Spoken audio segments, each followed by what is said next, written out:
Sudah selesai. Oke, ibu absen dulu ya. Anak Valentina dan Bu Pratila, Bu Mutmainah, dan Bu. Oke, ada semua ya. Baik, di sini materi kita yaitu tentang struktur organel dan fungsinya. Sebelumnya ibu akan membacakan tujuan pembelajaran kita pada kali ini, yaitu tentang peserta didik mampu memahami organel dan fungsinya. Sebelum masuk ke materi, ibu mau tanya dulu, ada yang tahu apa itu sel? Ya, silakan Anak Valentina.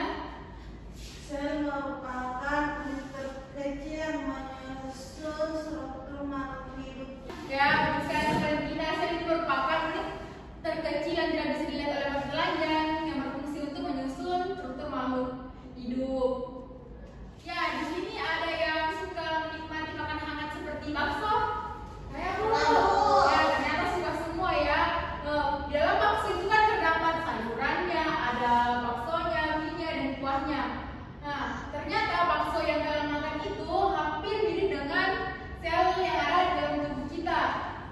Diibaratkannya itu bahwa di dalam sebuah mangkok ini, contohnya itu mangkok bakso itu kita ibaratkan seperti membran sel, sementara pada buah bakso ini kita ibaratkan dengan sitoplasma. Nah, di dalam mangkok bakso itu terdapat macam-macam elemen yang berfungsi untuk menciptakan rasa bakso yang lezat. Sama dengan organel sel, meskipun di dalam sel itu memiliki fungsi yang berbeda-beda, tapi saling melengkapi. Kemudian yaitu jenis-jenis sel. Ada yang tahu apa saja jenis sel? Ya, kira-kira Prokariotik dan eukariotik. ya, betul sekali. Beri apa dulu untuk kira-kira? Ada yang tahu apa perbedaan antara sel prokariotik dan eukariotik? Saya, Bu. Yang lain? Ada Anak Valentina? Kalau prokariotik tidak memiliki membran inti, sedangkan eukariotik memiliki membran inti. Ya, betul sekali Anak Valentina. Berapa untuk Anak Valentina? Ya, prokariotik itu tidak memiliki membran inti, contohnya pada sel bakteri, sementara eukariotik itu memiliki membran inti, contohnya pada sel hewan. Kemudian kita bahas sel prokariotik. Sel prokariotik sini itu tidak memiliki membran inti dan tidak memiliki sistem endomembran. Kemudian kita akan membahas sel prokariotik beserta fungsi-fungsinya. Yang pertama itu ada dinding sel. Dinding sel ini berfungsi untuk perlindungan dan memberi bentuk tubuh yang tetap. Kemudian membran plasma berfungsi untuk pelindung sel, mengatur keluar masuknya ion dan molekul dan mengatur respirasi sel. Kemudian pada sitoplasma yaitu berfungsi untuk melakukan proses pencernaan makanan secara intraseluler dan melakukan proses metabolisme sel. Kemudian yang keempat yaitu ada mesosom. Mesosom ini berfungsi untuk penghasil energi. Kemudian yang kelima ada ribosom. Ribosom di sini berfungsi sebagai tempat berlangsungnya sintesis protein. Kemudian DNA di sini berfungsi untuk membawa informasi genetik yang akan diwariskan untuk keturunannya. Kemudian RNA di sini berfungsi untuk membuat kode genetik sesuai DNA dalam bentuk asam amino. Kemudian kita akan membahas sel eukariotik. Sel eukariotik di sini itu tidak memiliki sel eukariotik di sini itu memiliki membran inti dan memiliki sistem endomembran.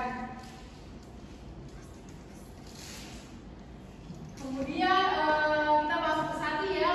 Yang pertama itu membran plasma. Membran plasma di sini terdapat lipid dan protein. Membran plasma juga sini yaitu berfungsi untuk melindungi sel, mengatur keluar masuknya molekul dan tempat berlangsungnya reaksi respirasi dan oksidasi. Kemudian yang kedua ada sitoplasma. Sitoplasma itu bersifat mampu mengenali dan mengantarkan rangsangan dan juga berfungsi sebagai sumber pancinnya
metabolisme sel. Kemudian selanjutnya ada kompleks Golgi. Kompleks Golgi ini terletak di belakang pinggir-pinggir retikulum. Selanjutnya itu mitokondria. Mitokondria itu membran dalam untuk melangsungkan rantai respirasi sehingga menghasilkan ATP. Yang kemudian mitokondria sini berfungsi untuk tempat berlangsungnya respirasi sel dan mampu menghasilkan energi. Kemudian ada organel khusus pada sel hewan dan sel tumbuhan.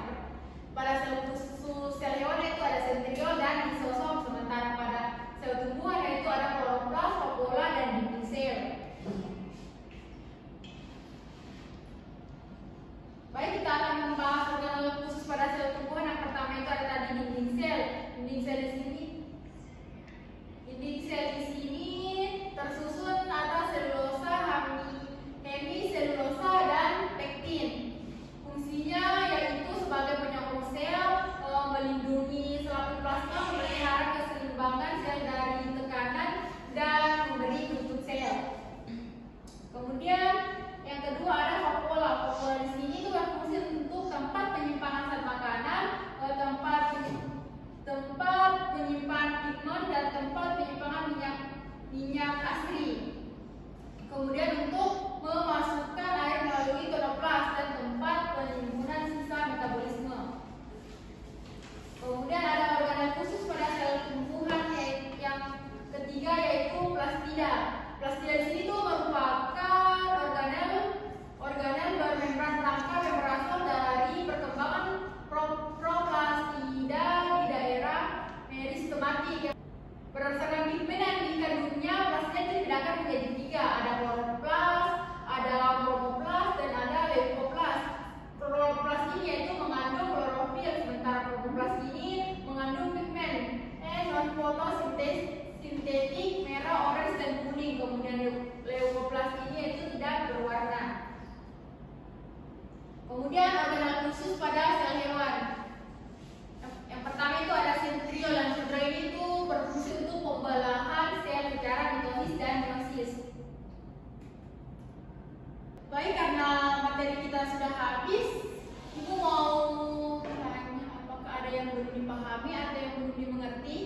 Saya Bu, Ya, Bu Mainda. apakah bedanya Bu vakuola pada sel hewan dan sel tumbuhan? Ya, bagus sekali pertanyaannya, Bu Mainda. Perbedaan vakuola pada sel hewan dan sel tumbuhan itu ada pada ukurannya, pada jumlahnya. Kalau ukuran sel hewan itu lebih besar dia daripada sel hewan. Kalau sel hewan dia kecil dan tidak menonjol, sementara kalau sel tumbuhan dia menonjol. Kemudian fungsinya sel hewan dia itu untuk menyimpan zat-zat makanan. Kalau sel tumbuhan itu menyimpan zat cair, nutrisi, pigmen, dan zat-zat sisa. Gimana sebenarnya? Apakah sudah mengerti? Sudah Bu. Ya, karena semuanya sudah paham, Ibu minta satu orang untuk menjelaskan ulang apa yang Ibu telah jelaskan tadi. Ya Bu. Ya, silakan Anak Lina. Nah, yang pertama itu ada pengertian sel, di mana sel itu merupakan struktur terkecil yang terdapat di tulang mata telanjang yang menyusun tubuh makhluk hidup. Kemudian ada jenis-jenis sel yaitu prokariotik dan eukariotik, di mana sel prokariotik itu tidak memiliki membran inti, sedangkan sel eukariotik memiliki membran inti. Kemudian tadi ada juga dijelaskan tentang membran plasma. Ada fungsi membran plasma yaitu melindungi sel, mengatur keluar masuknya molekul, tempat berlangsungnya reaksi respirasi dan oksigen. Kemudian ada sitoplasma, berfungsi sebagai sumber bahan kimia sel, tempat terjadinya reaksi metabolisme. Ada nukleus, berfungsi mengatur pembelahan sel. Retikulum endoplasma, fungsinya itu menetralkan racun. Kemudian ada ribosom, berfungsi sebagai mensintesis protein.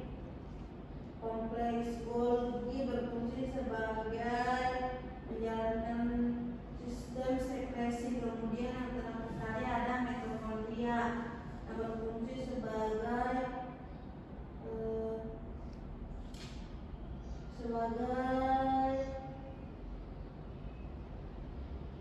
baik dan untuk menyerap oksigen.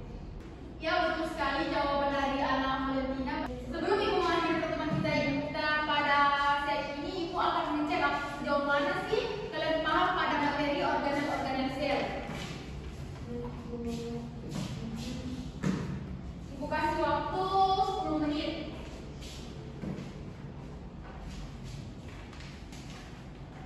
Sudah, Bu. Nah, silakan kumpul. Ibu, adik.